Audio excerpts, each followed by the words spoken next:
La epistaxis, por definición, es la hemorragia que proviene de fosas nasales o de senos paranasales, ¿sí?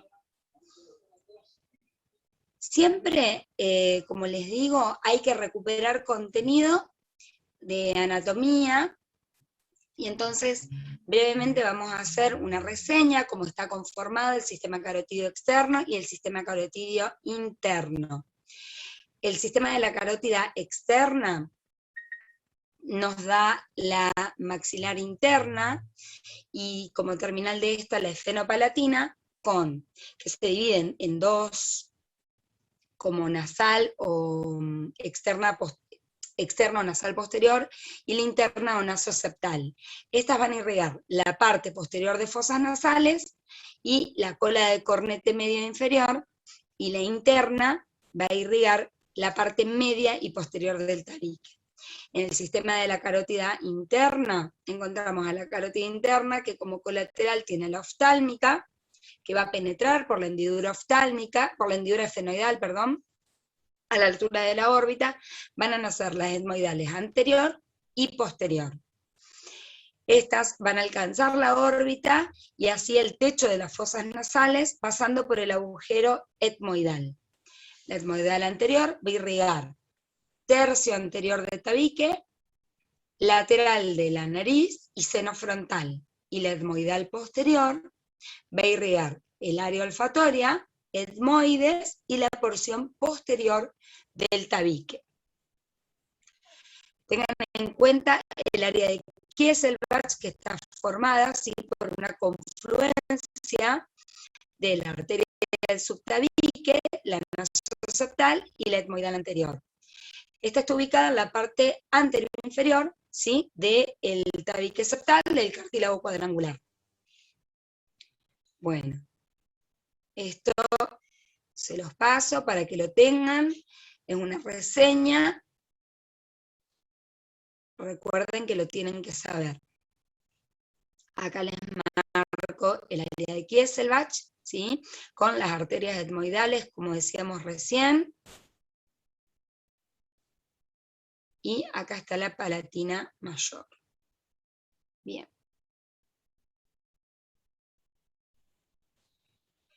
La epistaxis se va a clasificar según la localización, según la región, se va a clasificar en... Esperen que se me fue, acá está. Según su etiología, en desencadenantes locales y generales, según localización, según frecuencia y según repercusión general.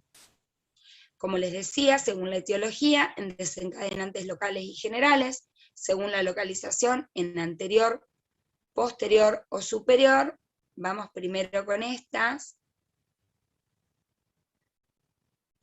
Según la etiología tenemos los desencadenantes locales, como traumatismos, inflamaciones, cuerpos extraños, vasodilatación, sobre todo en el verano y ante la exposición prolongada del sol, es muy frecuente en los niños, tumores, úlceras simples, tróficas o idiopáticas, y epistaxis también, que pueden ser posquirúrgicas. Como enfermedades específicas, tenemos las que les marco acá, no son frecuentes: la leishmaniasis, sífilis, micosis, la paracoccidoidomicosis, la histoplasmosis y el rinoescleroma.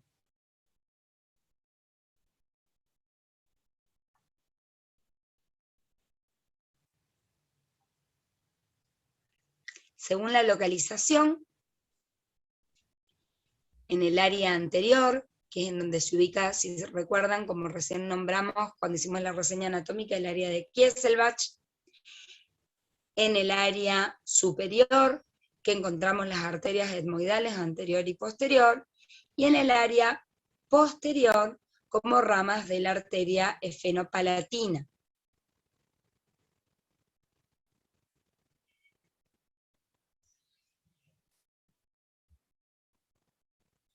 ahí tenemos una epistaxis posterior, si pueden ver, acá le han hecho un taponaje, están haciendo el taponaje, en donde ven la sonda que cae por atrás del velo del paladar, en la parte oral del paciente están viendo, ¿no?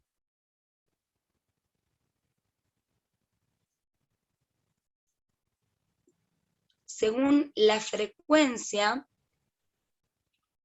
tenemos en niños son más frecuentes las anteriores, en jóvenes son más frecuentes las superiores, y en adultos mayores son más frecuentes las posteriores. Según la repercusión general, tenemos que tener en cuenta las leves, van a ceder de modo espontáneo y no van a repercutir en el estado general del paciente. Las moderadas necesitan siempre un tratamiento instrumental para poder ceder, para solucionarlas, pero estas no comprometen el equilibrio hemodinámico del paciente. Y las graves están afectadas siempre la estabilidad hemodinámica del paciente.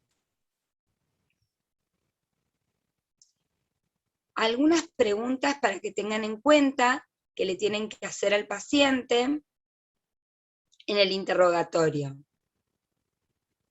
Siempre le vamos a preguntar, ¿cómo empezó esta epistaxis? ¿Qué estaba haciendo? ¿Cuándo empezó? Si el paciente traga sangre es importante, porque no es lo mismo si tiene abundante sangre que traga y que cae por fauces, a que el paciente nos comente de que no, que solo fue anterior, que era por nariz, y que nunca tragó coágulos y que se dio solo. Es de mayor cantidad de la que sale por fosas nasales, la que traga por la boca. Es el primer episodio para saber la frecuencia.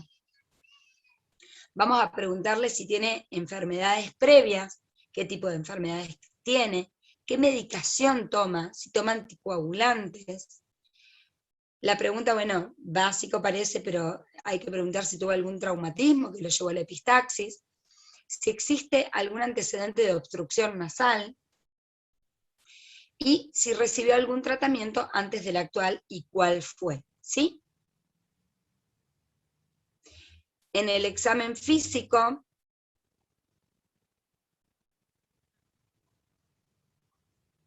vamos a hacer una rinoscopía anterior, en donde vamos a ver que por nariz tenemos restos hemáticos. Vamos a hacer una rinoscopía posterior, que siempre es dificultosa con un paciente cuando está con una hemorragia, ¿sí? Tenemos que ver si esto podemos observar la presencia de un vaso o de un tumor en fosas nasales, en la parte posterior de la nariz. Lo podemos hacer ayudándonos con un Killian, en el caso que tengamos un Killian. Y el examen de la faringe. Le vamos a pedir al paciente que abra la boca, que escupa los coágulos, ¿sí? Que se suene la nariz. Siempre esto antes de hacer el examen físico. Y vamos a ver en faringe si tenemos presencia de coágulos y si hay sangre fresca que escurre por las paredes laterales y por la pared posterior de la faringe. ¿Sí? Puede haber coágulos colgando también en la pared posterior de la faringe. El especialista cuenta con el rinofibroscopio que nos permite visualizar exactamente cuál es el lugar, el sitio de donde proviene el sangrado, y con esto podemos descartar la presencia de una formación o de un tumor, ¿sí? Chicos, siempre tengan en cuenta que para ver un paciente con una epistaxis, para revisarlo, nosotros tenemos que contar con elementos de protección.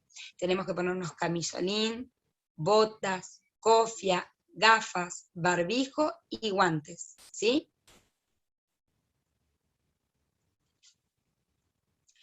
Los estudios por imágenes, fundamentalmente los indicamos cuando son recurrentes las epistaxis. Podemos hacer placa de senos paranasales, de perfil, rinofaringio, que es la de Cabum, y tomografía axial computada con distintos cortes, y también podemos pedir, ante la sospecha de un aneurisma, una angiografía digital y se puede completar con resonancia y angioresonancia. Esto ya lo va a pedir, lógicamente, el especialista. Los diagnósticos diferenciales a tener en cuenta son hemoptisis y hematemesis por reflujo, ¿sí?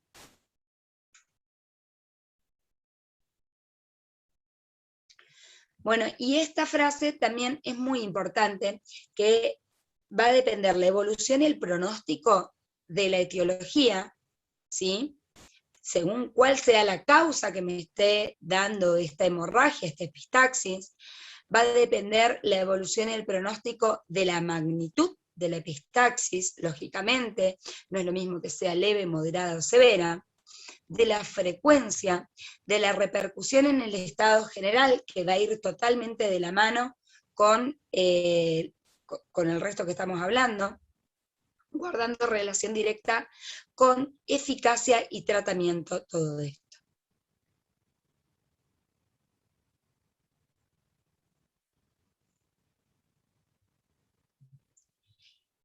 Bien, cualquiera sea el tipo de epistaxis, siempre va a ir dirigido a corregir las causas generales que provocan el sangrado y a restablecer el equilibrio hemodinámico. Tenemos un tratamiento inmediato y un tratamiento mediato. El tratamiento inmediato está destinado, como recién hablábamos, a corregir la hemodinamia, ¿sí? Normal y la volemia. Y lógicamente se va a basar en la clínica y el laboratorio del paciente. Siempre vamos a ir de la mano junto con los médicos clínicos para el tratamiento de nuestro paciente. Y el tratamiento mediato va a estar dirigido a controlar la enfermedad que ocasionó esta epistaxis, ¿sí? Esto sí, con el médico especialista. Estos son algunos ejemplos de tratamiento con cauterización anterior. Aquí se encuentra el área de Kieselbach. Esta es una reseña anatómica en donde podemos ver el cartílago cuadrangular. Esta es la lámina perpendicular del etmoides. El lugar más frecuente en donde sangra es un corte, se dan cuenta, lateral. Acá es el área de Kieselbach, es el lugar más frecuente de sangrado. La cauterización se puede hacer con sustancias químicas, como nitrato de plata, ácido tricloroacético, con la fosa nasal ya anestesiada con lidocaína y adrenalina. Por lo general nosotros no hacemos estas topicaciones con sustancias químicas, preferimos con calor, ¿sí? Prácticamente esto no se usa, está descrito en los libros, se los quería comentar para que lo tengan en cuenta, porque lo van a leer. La cauterización con galvano cauterio, cuando vemos el vaso sangrante, es de elección. Se toca el vaso que está sangrando y se cauteriza. Esto va a provocar la formación de una escara que debe caer sola para que cicatrice el vaso. Se pueden hacer taponajes anteriores cuando no vemos el vaso que está sangrando y no podemos cauterizarlo. Por lo general esto es lo que pasa en una guardia, y el objetivo es bloquear el tercio anterior de la fosa nasal, en donde se encuentra el vaso sangrante si nosotros sospechamos que es una epistaxis anterior. Se va a hacer con gasas vaselinadas, siempre debe ser compresivo, porque la idea es que sea un mecanismo hemostático que permita que el vaso no, bloquear el vaso que está sangrando, ¿cierto? La duración, lógico que va a ser según la intensidad de la hemorragia, entre 48 y 72 horas, y luego se saca. Siempre que haga un taponaje, tener en cuenta de usar antibiótico sistémico. Esta es la técnica que vamos a ver en el centro de simulación, con el instrumental apropiado para poder hacer el taponaje anterior. Siempre se va, como muestra acá, con la pinza bayoneta y una tira de gasa vaselinada, se comienza en la parte anterior de la nariz, ¿sí? Se van haciendo tiras hacia adelante y hacia atrás, y luego se completa la parte superior de la nariz, y lo último que se completa es la parte anterior. Este es el techo de la fosa nasal, ¿sí? Primero voy al piso, luego al techo y luego a la parte anterior. Lo que necesitamos es, primero pedirle al paciente que se suene bien la nariz, que saque todos los coágulos, si no identificamos el vaso y no tenemos la posibilidad de tener un especialista que haga una cauterización, entonces ahí lo que vamos a hacer es ponerle unos algodones que pueden ser con lidocaína, con unas gotitas de adrenalina, y entonces le voy a pedir al paciente que se suene bien la nariz, luego le pongo los taponcitos, para después proceder, ¿sí? Con estos taponcitos de algodón le pongo lidocaína y adrenalina, chicos. Este es el Kilian, y este es un bajalengua, y esta es la pinza bayoneta que ven acá. Y entonces, después de que el paciente se suene la nariz y que le puse los taponcitos con adrenalina y lido, retiro estos tapones y procedo a hacer el taponaje anterior, que empiezo por el piso, me voy al techo y luego a la parte anterior de la nariz.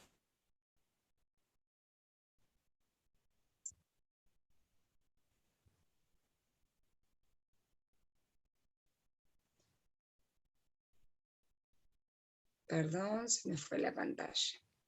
Ahí. Bueno, en las epistaxis posteriores y superiores, por lo general en guardia no se hace la infiltración, ¿sí? Lo van a leer, por eso está anotado, para que no me lo pregunten. Es verdad, se puede hacer, pero habitualmente en guardia no se hace.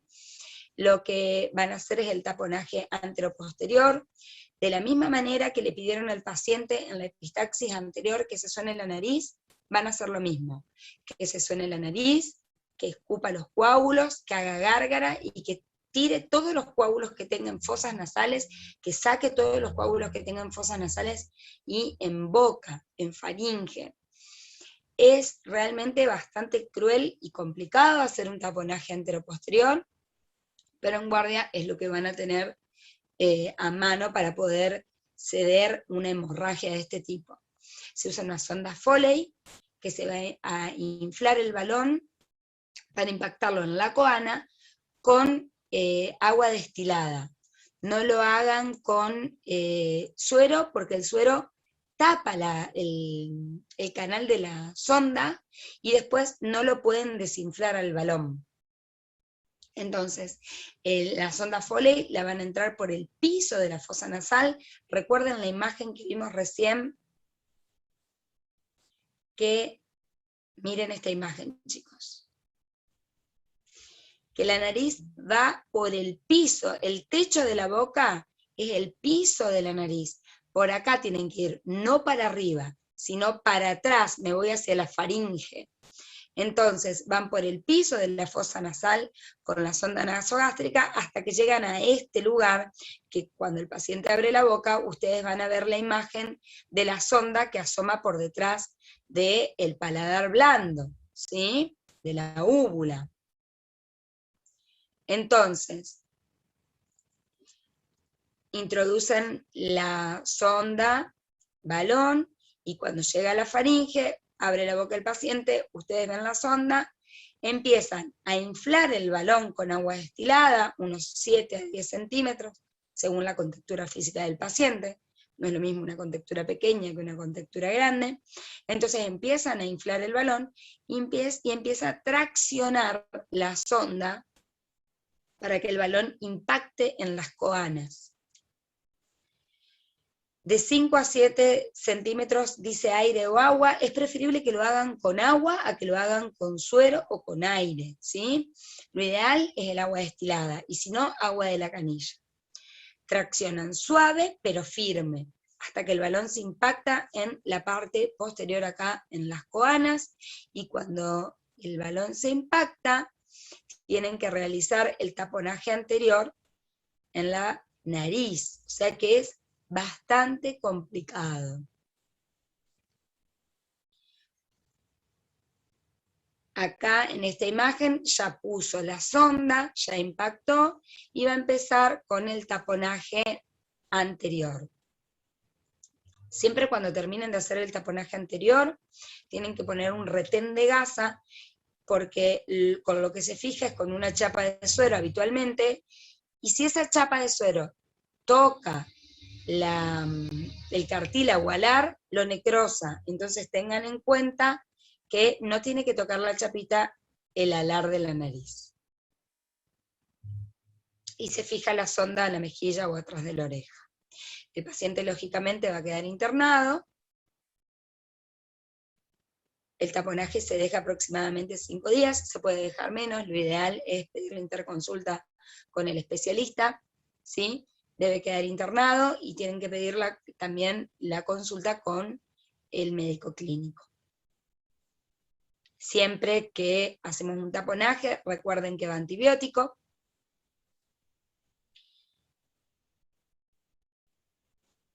Y tengan en cuenta que esto puede traer complicaciones como sinusitis, o por el bloqueo, otitis, celulitis orbitaria, hipoxia, aumento del dióxido de carbono por la presencia del taponamiento, con depresión de los intros respiratorios.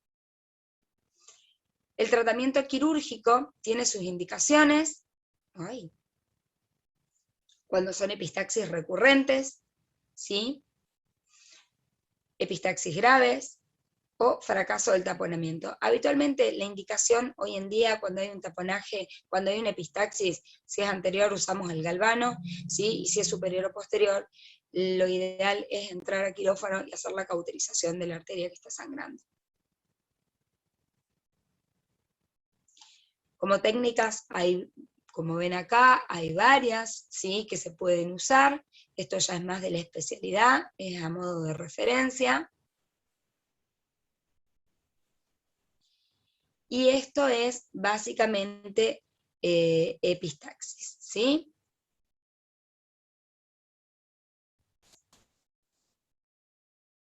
Recording stopped.